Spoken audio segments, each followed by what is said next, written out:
बंगाल में बाबरी मस्जिद की तैयारी, ओवैसी और हुमायूं कबीर ने सियासत में उबाल मचा दिया। बेलडांगा में भारी भीड़, सिर पर ईंटें, बाबरी शिलान्यास ने प्रदेश की राजनीति गरमा दी।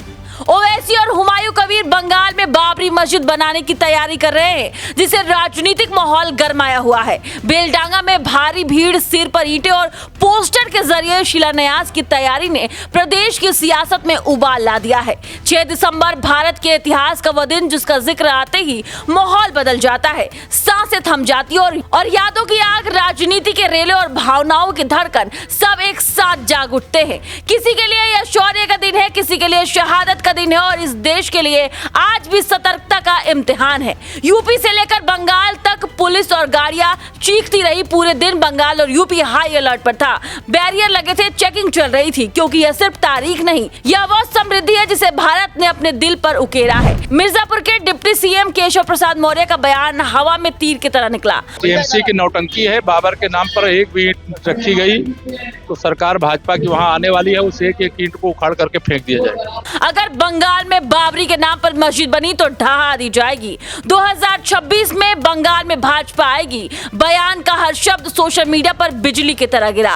राजनीति का तापमान बढ़ता चला गया, डिबेट सुलगने लगे और माहौल एक बार फिर उसी अतीत की तरफ मुड़ने लगा जिसे खत्म करने की कोशिश में भारत के 30 साल लग गए। बीजेपी की नेता उमा भारती ने साफ कहा कि अगर किसी ने फिर से बाबरी मस्जिद बनाने का साहस किया तो उसे 1952 जैसा अंजाम भुगतना पड़ेगा। उनका कहना साफ है कि किसी धार्मिक या राजनीतिक नजरिए से ऐसी कोशिशों को बर्दाश्त नहीं किया जाएगा।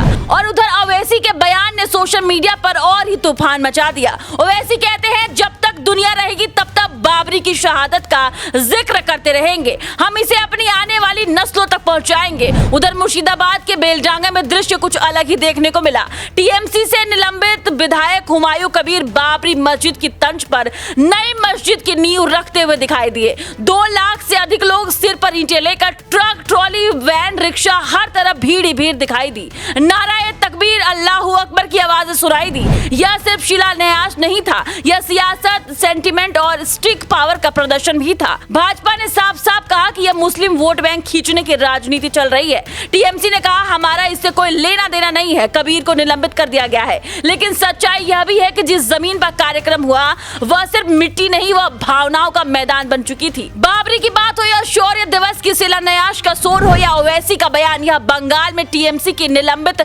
विधायक हुमायूं कबीर द्वारा बाबरी मस्जिद की तंज पर मस्जिद की नींव रखने की भारत की आत्मा इन बहसों से नहीं, भारत की आत्मा श्रद्धा और एकता से चलती है। भावनाएं महत्वपूर्ण है, धर्म भी महत्वपूर्ण है, लेकिन उससे भी ऊपर है इस देश की एकता। अगर इतिहास की आग को राजनीति हवा देती रही तो भविष्य धुंधला हो जाएगा। बेलडांगा और आसपास के इलाकों में भारी संख्या में लोग जुटे, पर यूपी से लेकर बंगाल तक सुरक्षा बल हाई अलर्ट पर तैनात रहा। योगी आदित्यनाथ की सरकार ने अयोध्या सहित तमाम संवेदनशील शहरों में गश्त और चेकिंग कड़ी रखी। इसलिए जरूरी है कि देश शांति चुने, संवाद चुने, कानून चुने और ये समझे कि भारत किसी एक की लड़ाई नहीं, सबकी जीत से आगे बढ़ता है।